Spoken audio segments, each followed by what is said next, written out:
hard, work hard, play hard, work hard, play hard, work hard, play hard. Work.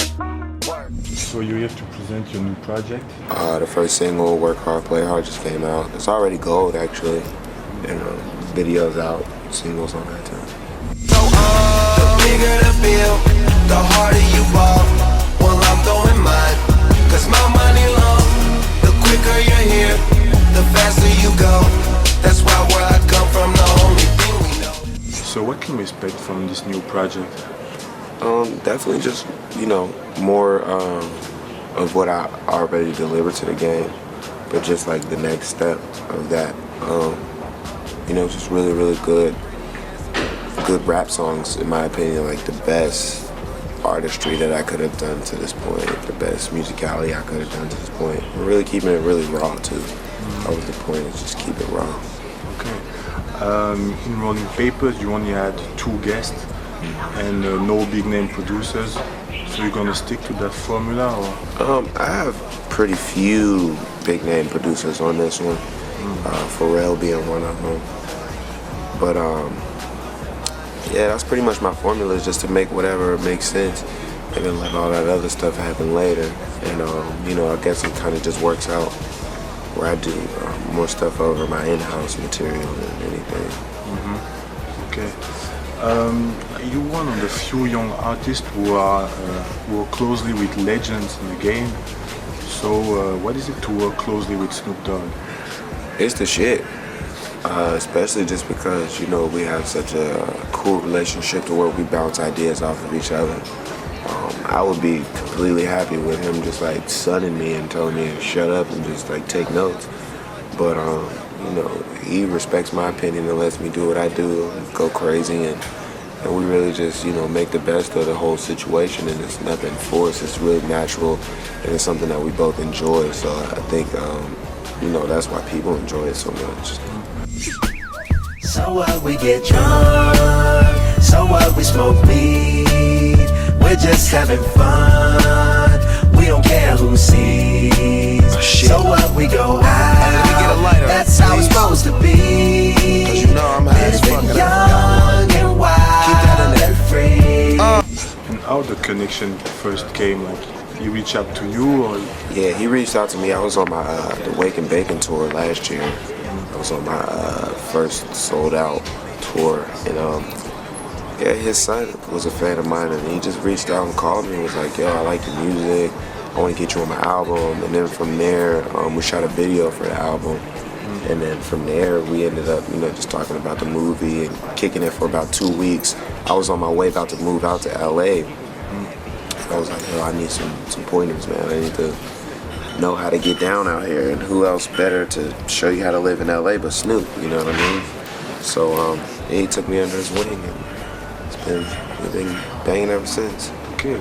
And another legend is Juicy J. Yeah, absolutely. 2-6. So yeah, that's my man. I've been a big fan of Juicy J since way back in the day, and I remember wanting to be in 3-6.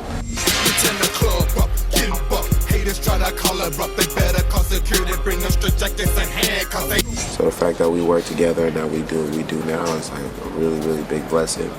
And him being my partner and, like I said, helping me develop and get my artists ready, as well as giving me pointers and tips that'll help me out, make me better. And recently 50 Cent tweeted that you guys are working together. So. Yeah, me and 50, we got in the studio like 2 weeks ago. I had a song that I felt like was perfect for 50, and just based off of what I know about him, and we had never met before, so it was a really cool opportunity to, just mutually just kick it, and no money involved, no nothing, just cool, 2 cool dudes, and he's awesome. Yeah. Okay. So let's get back to your early days. Can you talk about your first single, Say Yeah? Because it has a sound that is still relevant, today it's still relevant. I see you leaning, Diddy bopping, let's get it poppin'. I said let's get it poppin'. Just look at how she drop it. Lil' mama certified pro, she need her own show. Start 'em down that pole and grind slow. Yeah, totally. It's something that I think I experiment with a lot of different sounds and do a lot of different things, and sometimes I could like leave it where it's at and move on, or I could stick with it. And that was something that I chose to like leave it where it was at, and it still works, and I can always go back to doing songs like that or make 1 or 2 songs. And doing the song like Say Yeah is what, you know, set me up and got me ready to be able to, you know, feature on songs like the Maroon 5 song and even like the T-Pain record and stuff like that. You know, just being able to cross over and do different stuff. So even if I'm not making those songs particularly for myself, I still have that in me, and I'm still able to do that. Mm-hmm. Okay. I've read somewhere that your dad was in the military. Mm-hmm. So you live in places like Japan, in England. Mm-hmm. So how does that all figure in your music and your life? Well, it definitely helps me just, you know, be ready to travel and be open to other people's cultures and their customs and stuff like that. I think a lot of people are closed-minded because they have no idea what else is going on in the world. And I was able to experience those things when I was younger. So it opened my mind up and let me know, you know, off the bat that I was going to have to entertain more people than just the people in my backyard. And it just always kept me, you know, ready for that. Okay. I also saw that you got your stage name tattooed. Yeah. On your 7th birthday. Yeah. And can you tell us the experience? Yeah. Well, I had my rap name for a minute. I had it since I was like 13 or 14. And a lot of people, like, they didn't think it was a cool rap name at all. But it meant something to me, so I stuck with it and I kept it. And when I tattooed it on me, I was like, yeah, it's gonna be that forever. I'm never gonna change it. And even when I started getting, you know, a little bit of recognition, a couple people like advised me, it was like, yeah, you might want to change your name, man. I was like, nah. I mean, I thought about some name changes and then I just never did it, so. Yeah. And by the way, what's the meaning of your name? Wiz is just me being wise beyond my years, and Khalifa is it's Arabic for successor, leader. And you know, in that religion, and even in you know, Middle Eastern countries, a Khalifa is a very important person, and they look to them for a lot. So it's like, you know, me carrying that name, it does a lot, you know, just for my fan base and for the people that I'm reaching out to. Mm-hmm.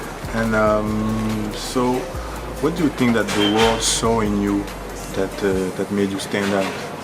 I think they can see, you know, my genuine, my spirit and my love for what I do. I work really hard and I try to always just get better and be the best. And even if it doesn't like register to some people as what they like or what they're into, it's kind of hard to not see it for what it really is.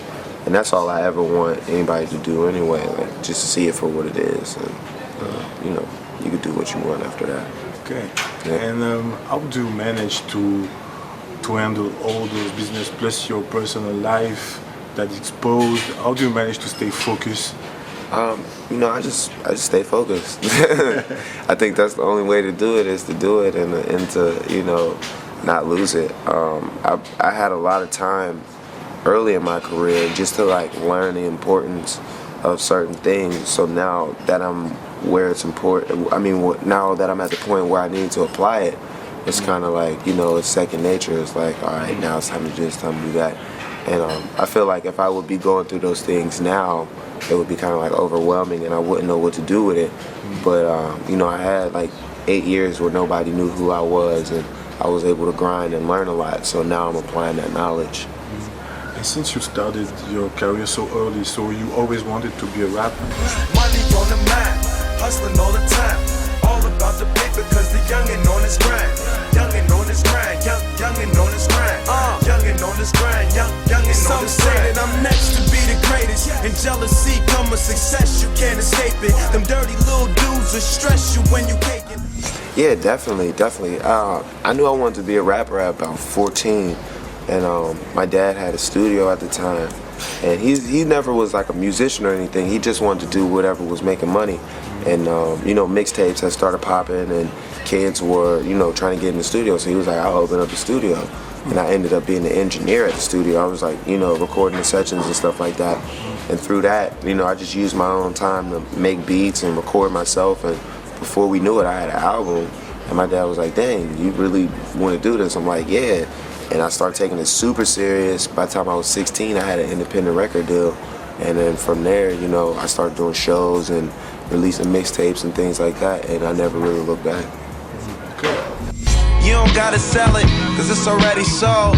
And you don't gotta roll one, cause it's already rolled. Check out my technique, just weed, let it fold. Shit, I've been smoking since I was 14 years old. Yo, what up, what up? It's your boy Wiz Khalifa, man, out here rocking, smoking real big with Booska-P.com. You dig? It's all in my brain, nigga. Gold watches, gold chain, nigga. 100,000 champagne, nigga. Yeah, my money insane, nigga. Yeah, I'm making it rain, nigga. But I was just on a plane, nigga. Buying gear, flying here. Fuck what you heard, it's my time of year.